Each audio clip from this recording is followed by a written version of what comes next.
What a juicy episode of House of the Dragon. Guys, if you're new here, my name is Kenim, and I'm going to be reviewing each episode of House of the Dragon for the rest of this season. If you watch my other channel, which YouTube took down, I used to review Game of Thrones, and I used to get a lot of views. Of course, I'm a big House of the Dragon fan. I've been watching all season. Haven't been, making content yet, so haven't really commented yet. But now you're going to get my thoughts on the season, on this new episode, episode 6. What a juicy episode, filled with a lot of drama, a lot of entertainment. And let's break it down. I have about 12 things I want to talk about on this, like 12 what the F moments in this episode. So, of course, we're going to start the episode with Rhaenyra. She's given birth.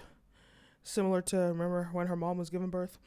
She's given birth, and, of course, Alicent, her stepmother, requests that she brings the baby, literally, moments after she has just given birth. Alicent summons the baby. She wants to see the child. And of course, why does Alicent want to see the child?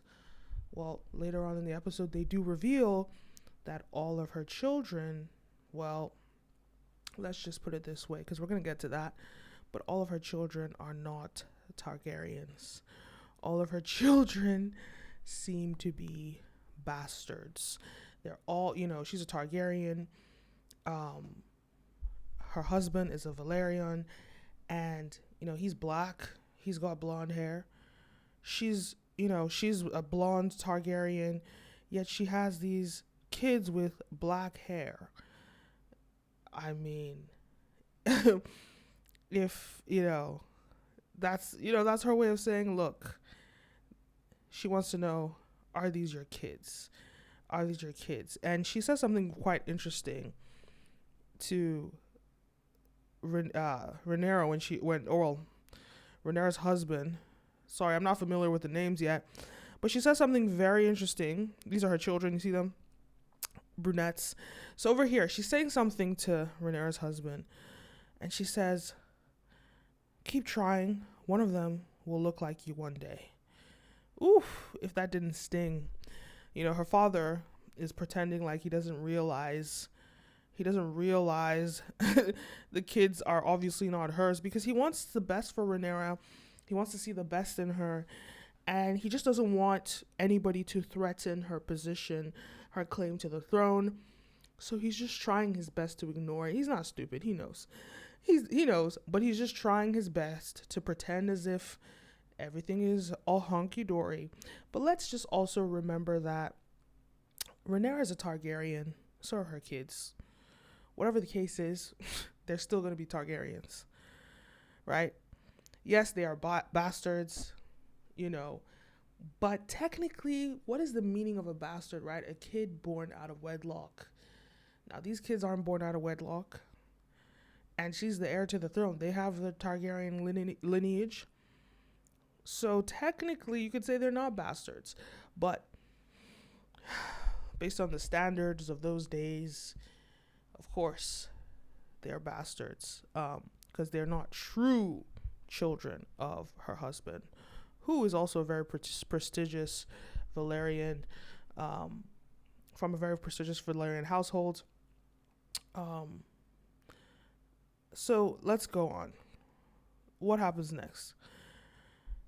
Sir Criston Cole, he just really annoys me. When she was walking in with her husband, runs into Sir Criston Cole on their way in, and we see immediately that he has not only deserted Rhaenyra, but now he's sworn his loyalty to Alicent.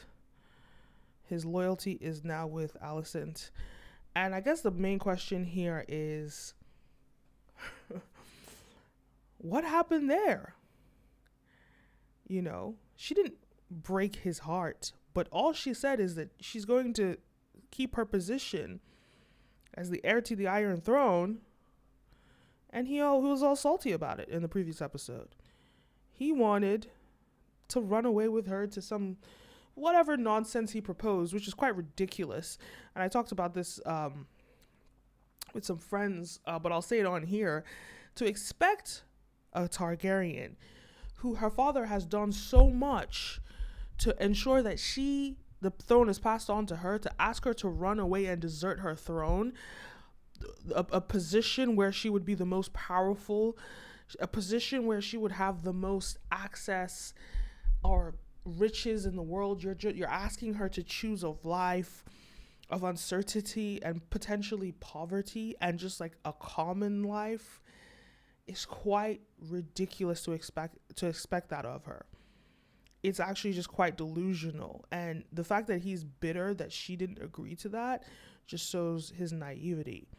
Just shows how naive he is. Like, how dare you? Sorry, this thing is taking its time, but I was trying to show you Criston. Oh, come on. Yeah, it just shows his naivety. It shows he's naive, shows he's selfish, and just, okay, is it right here? There he is. Oh, well, if I could show you, where is he?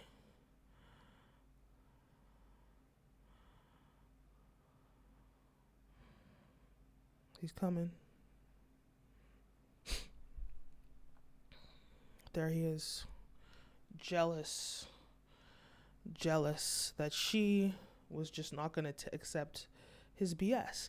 And it was so interesting to me in the scene when he was walking with Alicent and he cussed Rhaenyra out and Alicent wouldn't have it. And I'm going to address that in a bit. Alicent's positioning here, why she just isn't going to accept you talking about Rhaenyra that way, or you not choosing the righteous path. But it just seems like everybody under Alicent is treacherous. Everyone under her wants to choose the wrong path to glory, but Alicent is like, our claim is true. Our mission is true. We don't have to play dirty. We can play it the right way. But I'm going to get into that. The next thing I wanted to talk about is the generational drama that they are passing on. Now, we know that Alicent doesn't get along with Rhaenyra. They used to be best friends. Obviously, things are quite hasty between the two of them. And now we see them passing on this generational beef with their children. You know, obviously, kids are kids. Naturally, the kids are getting along with each other. You know, they bully Aemon for not having a dragon. They laugh at him. It's a funny scene. They give him a pig. They bully him. And Alicent isn't having it. She wants her sons to get along. Because soon, very soon, we're going to see them battle it out with each other. But here's the thing. Ultimately, if they get along, let them get along. Stop trying to pass on generational beef with your children. You know, she does make some points. You know, she does scream at her son. What's his name? Aegon II. Screams at him. Tells him when he's like jacking off. Tells him, look, your life is at risk. Why are you not taking the side of your brother? You must take the side of your brother because they're going to kill you. And this is an understandable thing, but this is something that you see a lot with family drama, especially more specifically with polygamy, which is quite interesting. But this setting is not polygamous, but it definitely bears a very similar rhetoric where people are fighting for inheritance. And when people are fighting for inheritance, you know, you see this type of drama unfold. You know, she's putting the children against each other. Very interesting themes that we see in modern day, or not in modern day, but like we see in reality, in real life, people fighting for heritage or inheritance. So that's an interesting thing, how they're stirring up the beef.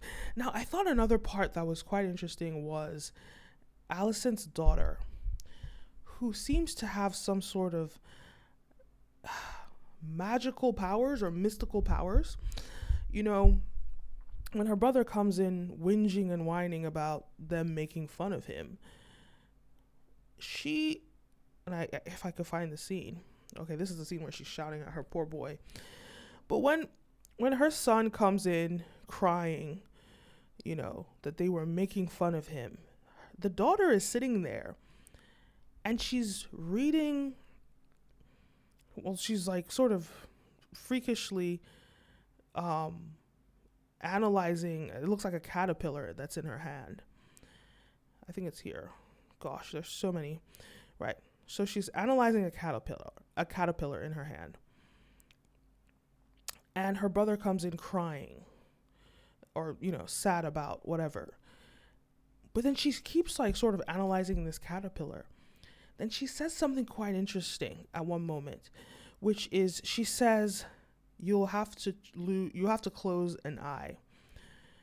She says that, and it's almost her explaining, because we know that Aemon here, he's going to lose an eye. Well, I'm sorry if that's a spoiler for you, but it's kind of like in the books and stuff. A little bit of a spoiler, but he's going to lose an eye. He's going to lose an eye. And she's kind of giving us foreshadowing. She's telling us that. But it's interesting how they play her character, because what kind of gifts does she have, and what else is she going to uncover throughout the season, throughout the episodes, or throughout the whole series? We're going to have to pay attention to her, because she seems to be prophetic in a way. She seems to have some really interesting insights. And she said, she claims that this boy is going to lose an eye. And we know that there she is. I'm sorry, I've been showing other people. This is what I'm talking about. I think she says it right here, even. If I could play it. She says, I know it. They all laughed. They made wings for it, apparently. And a tail. Okay, it wasn't the part. But she basically says he's going to lose an eye. He's going to lose an eye. That's interesting. Let's pay attention to that. Then another part that's interesting, Alicent in general and her high and mighty ways. Quite an interesting, dynamic there. Her, being upset with Criston. Man, I'm like mixing his name up with Khloe Kardashian. It's Criston Cole, right? Not Tristan. I'm gonna have to get used to these names. Yeah, so Criston Cole. She's, he cusses Rhaenyra out, and she's not gonna have it. You're not gonna insult Rhaenyra, even though I know that she is treacherous or whatever. You're not gonna insult her. And guys, if you guys want to understand what she's all about, Alicent, we have to understand that she's wearing the seventh, the new religion. She's wearing that 7, ring, the symbolism. She's wearing that thing in pretty much all the episodes. She wears the 7 chain. So if you remember from the Game of Thrones and the 7, the new gods, and how extreme they are, and where she's from, Hightower is actually where that all started out. Hightower is where are they from? She's Hightower. I think, yes, they are from Hightower, but wherever they're from, it's actually where the 7 originated from. So her religious, beliefs are extreme, and she really wants to stay on the path of righteousness. And we saw that also in her father, wanting to be truthful, wanting to serve the king as impartially as he possibly could. Yes, he had an agenda, and he did say in the gods have yet to make a man without the hunger for absolute power. He said something like that. So we know that he too understands that he's human, but they do try to choose the path of righteousness. And this is kind of the tune that they are humming. The righteous path is to make the true-born son, the firstborn son of King Viserys, to be king. That is the true thing to do. That is the correct thing to do. In addition to that, this quote-unquote harlot daughter of yours, Rhaenyra, who decides to mother multiple bastards, not 1, not 2, but 3. she's even less deserving of the highest position in the realm. And that's kind of the mentality that they're pushing. But what I find so interesting about that whole dynamic is the methods that they're using to attain the throne are deceitful. Now, you can be as high and mighty as you want to be, but if it isn't mirrored in your method, well, then how high and mighty are you? And it looks as though, as much as Rhaenyra, it wants to choose the path of righteousness, she's a little naive. She doesn't understand that. She's going to have to play dirty to win this game. And it's already started. It's already starting to unfold. And she is afraid. You remember when she was a kid and her father was telling her, prepare Aemon to rule, prepare him to rule. And look at the way she was almost weeping, just so afraid. When she sees the little, sneak peeks of the behaviors of the people that are defending her turn dirty, it scares her in the same way. I just want to jump all the way back to the end of the episode when Larys, who's the new villain that they've introduced, when Larys, he doesn't admit, but suggests to the fact that, he killed his father. He killed his father and he killed his brother to ensure that her son becomes the king of the Seven Kingdoms. When he sort of admits that, you could see the fear in her eyes. You could see how scared she is. She doesn't want this to happen. She's afraid. She doesn't want this to happen.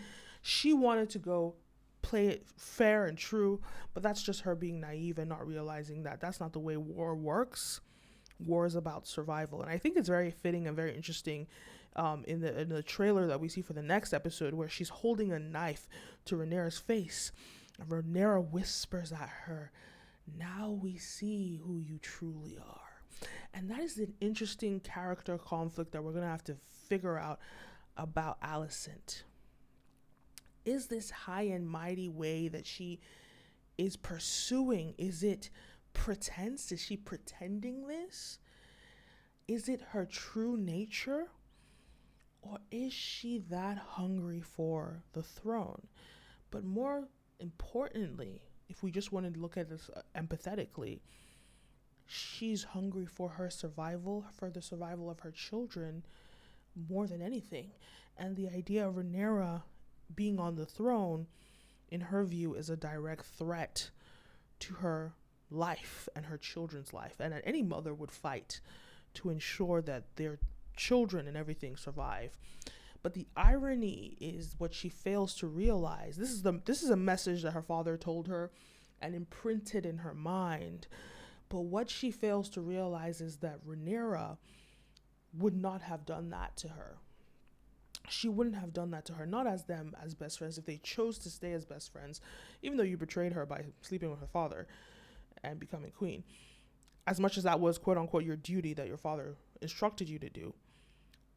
But Rhaenyra would not have gone after her. Now, the fact that you have tried to get this throne from Rhaenyra, that is the sole reason why Rhaenyra would choose to kill you now. Because you became a threat to her, and therefore she's going to kill you. But ultimately, when it comes down to it, boils down to what her father told her when we last saw them together in the previous episode. When he told her, or previous 2 episodes, I think, and he told her quite plainly, you must prepare your son to rule, or do you want to wait for Rhaenyra's mercy? She might not support you. And just putting that in any mother's head, would you rather secure your lineage, or would you rely on somebody else's mercy? Yes and no. You could say that that's a survival method, but the idea of going into war, you know that lives are going to be lost, and potentially that means your kids. So it's it's a double-edged sword. Like, she could have chosen to not do anything and just be loyal to Rhaenyra, but at the same time, at the same time, is it really about her hunger for power? And that's what we're going to have to explore during the show. This is what makes Alicent's character so very interesting. Now, Aegon. Let's talk about Aegon a little bit and him being sort of rebellious. We saw him jacking off. Like standing at the tower windows. You know, no protection. I don't even mean protection in that way, but like literally he could have fallen off the windows, but he was jacking off there. Anybody could see it. He didn't care. He's a rebellious type. He's an interesting character. We already know this. They've introduced us to these young boys. We see him, checking out some women. He's the rebellious type. He's very... So it's going to be interesting to see what type of king he may become. And it's understandable that when his mother approaches him and says, she cusses him out and, you're stupid. Why don't you know this? I mean, like anyone his age and like her, the naivety would make you say, I mean, who cares? Let her be queen. Who cares?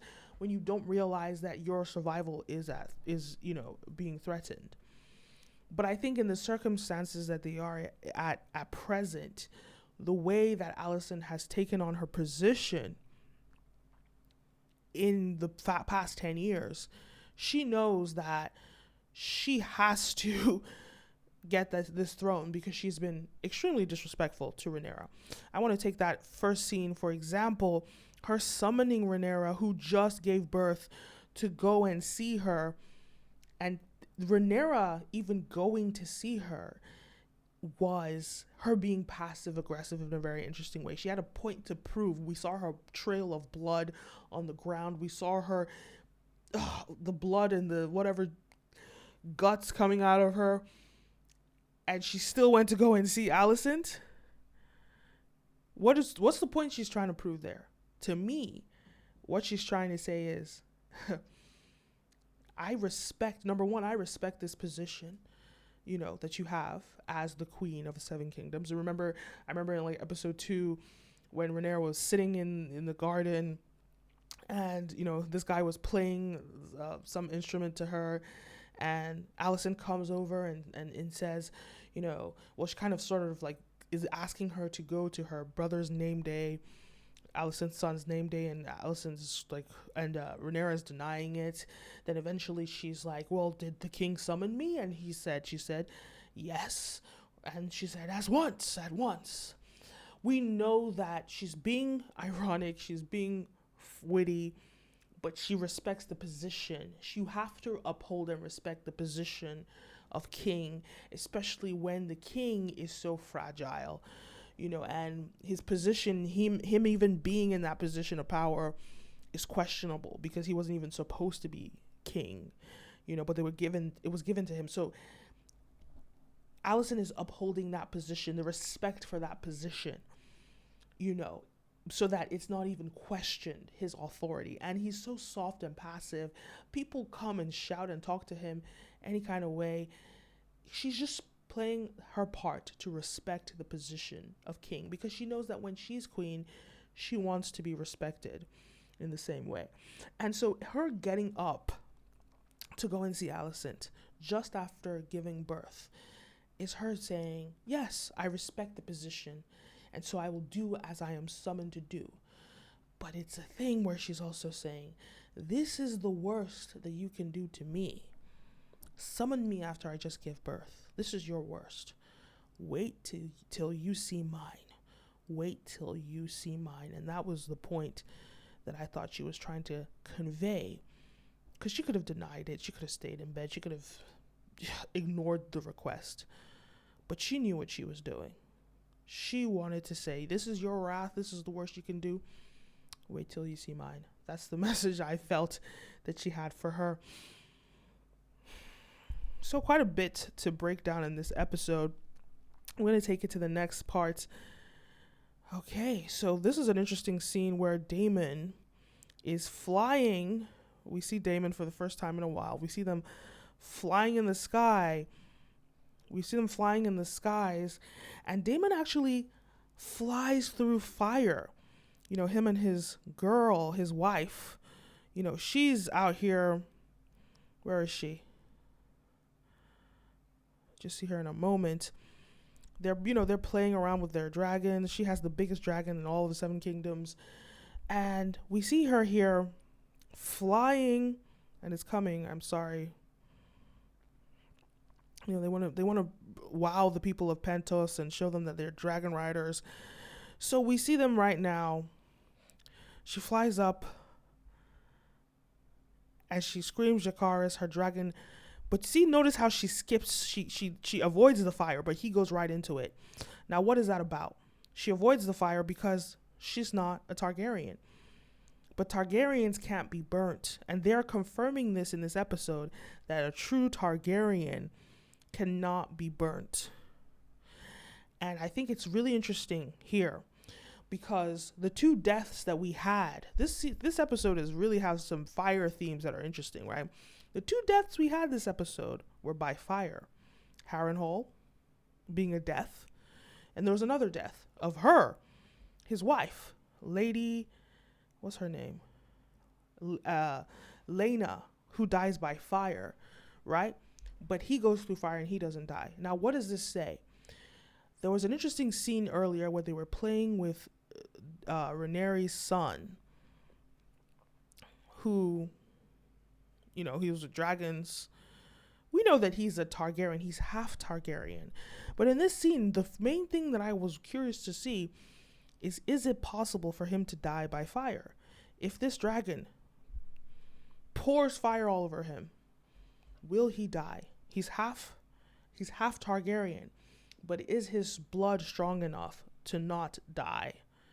And that's what we're going to have to wait and see.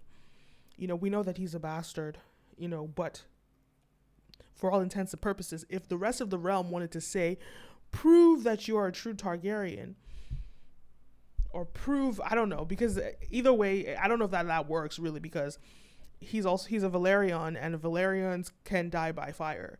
So, but they might try and play at that and say, hey, let's see if fire does burn you, and how much of a Targaryen are you really? How deserving are you of this throne?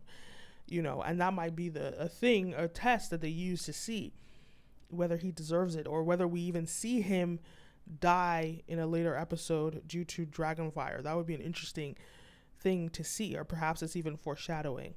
Another thing that I thought was interesting was the sparring that they had, him and his cousins had in the courtyard, where the king and everybody was watching them spar. And a few moments there. The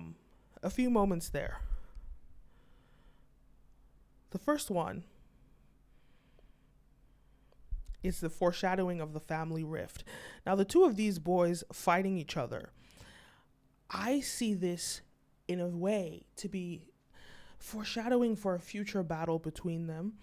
And I think it'll be quite interesting to see them older and see where they come.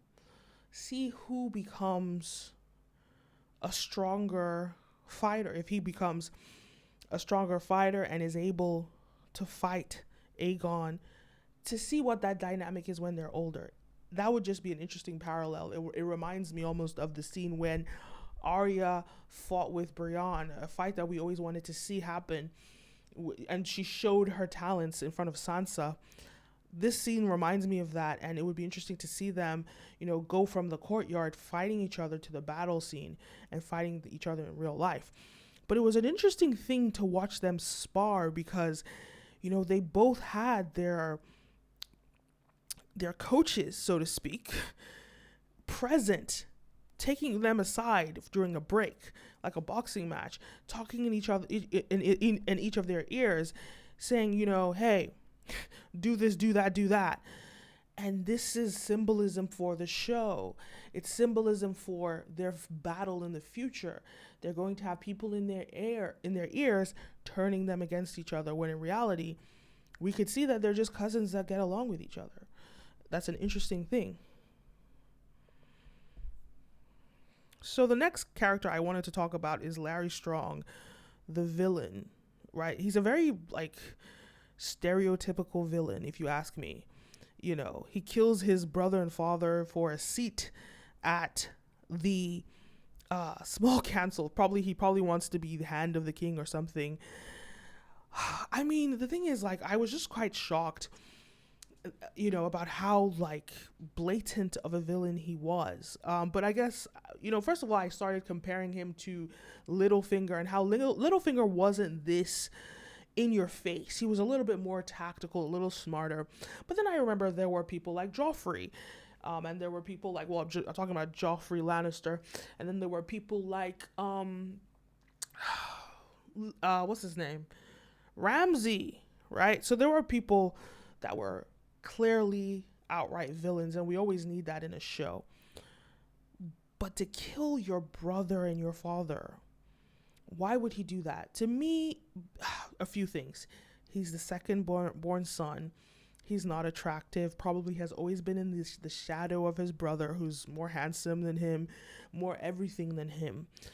So his father has always seen him as a second option, and he seems like a little bit I don't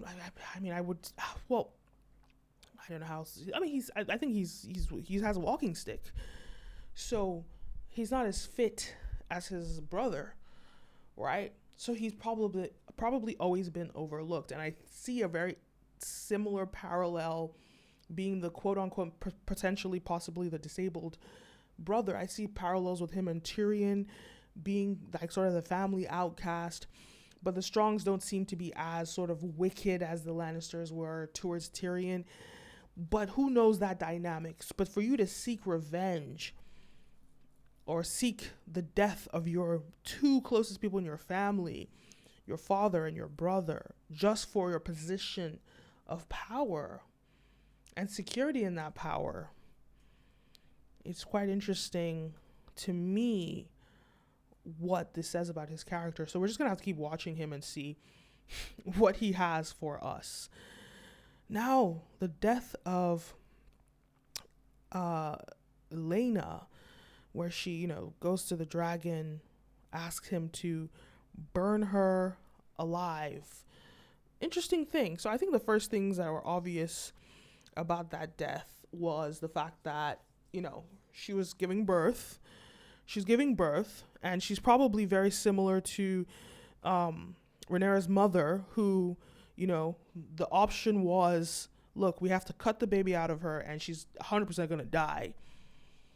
Or cut the baby out of her, or the baby's not coming out, and they both die. The baby might live, but you see, here we have Daemon being put in the same position as his brother, and he saw how much pain that caused his brother. I believe in the end of the episode, his brother was even kissing the ring of his ex-wife. I'm not sure if it was his ex-wife's ring or if it was Rhaenyra's ring, actually, but it's caused a lot of pain, him losing his wife. And we know Daemon, he had difficulty coupling with his first wife. This wife he seems to like. He's present with her. He enjoys her company. She's younger, prettier, and he might ignore his children or his daughter, but he seems to like this wife. So he's being put in the same position that his brother was put in, and he doesn't seem to have sort of an answer to that. And she did tell him, he knows his wife, she's very feisty, and she told him, look, I want to die the death of a dragon rider. So it was her honor, out of her honor, that she decided to, end her own life in that way. But what makes it quite interesting is this is the largest dragon in the realm. A few conspiracies here, but it seems as though, there were parallels with her story and with Aemon's story, the Targaryen son who has no dragon. There are parallels there, right? He has no dragon, and everyone used to laugh at him. She had no dragon, and then she mounted with this dragon. Can't remember the name of the dragon, but it shows that this dragon is fine with mounting with new riders. Now, just to reference the next episode, in a preview, they did mention that someone stole him. Someone stole this dragon, right? Someone stole this dragon, and we think it's going to be Aemon that stole this dragon. Aemon, because if you guys have watched the previous videos where they talk about, there was a book about this, House of Dragon, a short story book. There's also a video on YouTube when they broke down this. He actually had the biggest dragon in the realm. He actually had that big dragon with a skull, but I guess they've changed the dragon. But he had the biggest dragon in the realm. And so it makes sense that he mounted this dragon and stole this dragon from them, especially as this dragon has no mother. And it's not just that easy to mount with a new dragon, as we've seen, as we have seen. So that's an interesting death and an interesting parallel in those stories. Another thing that was interesting is when her son, Rhaenyra's son, there's so many names. It's gonna take me a while to get used to everybody's name, but Rhaenyra's son asks her if he's a bastard. I think it's just Ceres, yes. So he asks her, "Am I a bastard? Is he my father? Sir Harwin, is he my father?" And she tells him that he's a Targaryen. No matter what. She says to him, "You're a Targaryen, that's all that matters. Because whatever the case is, you are my son and therefore the true heir to the throne." And I thought that was an interesting thing, because we think about Game of Thrones and, for example, Robert having so many bastards, Robert Baratheon, so many bastards, but none of his bastards, first of all, they were all killed. They were lowborn, they weren't highborn, but they were all sort of like killed and thrown into a river. But Joffrey, who wasn't his actual son, who was actually a bastard, actually took the throne because he was raised as his son. So that's an interesting thing. Regardless of whether he's a bastard or not, this boy is being raised as the true heir. So she's going to do everything in her power to ensure that, look, you're legitimate. You're going to be king of the Seven Kingdoms. You're a Targaryen anyway. But it's quite an interesting thing to see if they would even allow a bastard. And I think it was quite gutsy of her. I just want to break this down a little bit. It's quite gutsy of Rhaenyra to think that she's going to act like a man. And no problem with it. I'm just thinking about in these times of this story. This is 200 years, 170 something years before Game of Thrones. And we know how sort of sexist it was even 200 years later. But in these times to think, look, I'm the queen and I'm going to do whatever I want. It's giving Cersei, when she was queen and still openly having sex with her twin brother and not caring what anyone in the realm thought. It's the same sort of attitude, the audacity to think you could just do whatever you want. And then to turn around and be surprised when there's going to be resistance towards you and to want to run away from it. And that leads me to the last thing that I thought was interesting. Her idea of leaving King's Landing and going to Dragonstone. And that in itself, that's a good and a bad decision. Like, there's some elements of it that's good. One of the elements is that now she can finally sit in Dragonstone. She knows her dad's going to die soon. She can now plot with a lot of people openly. They can really prepare and ready themselves for this war. But the main problem is that she has left the seat of power. And we saw the difficulty, even in Game of Thrones, once you leave that seat of power, the difficulty there is in attaining it. Now you're an outsider coming in. Now, how is she going to attain the seat of power when she's left the seat of power? Right? And that's and the next thing is when her dad dies, now it's going to be difficult for her to claim the throne. But it does look like she's going to be there for the funeral. They are going to be there. So the question is she going to come there ready for war at her father's death? Because it seems like we see them battling. We see her holding a knife or Alicent holding a knife to her face. It's going to be a juicy show. Can't wait to see the rest of the episodes. I've been talking for too long, so I'm going to wrap it up here. And leave a comment down below. Let me know what you think. Do you agree with some of my points? Do you disagree? And also, let me know if you want more videos about House of Dragons. I really would like to talk about the preview for the next episode. Let me know your thoughts. Leave a comment down below. Don't forget to like, follow, subscribe, all the above. I'm back every Monday, Wednesdays, and Tuesdays. Leave a comment down below, and I'll see you next time. All right. End stream. Peace.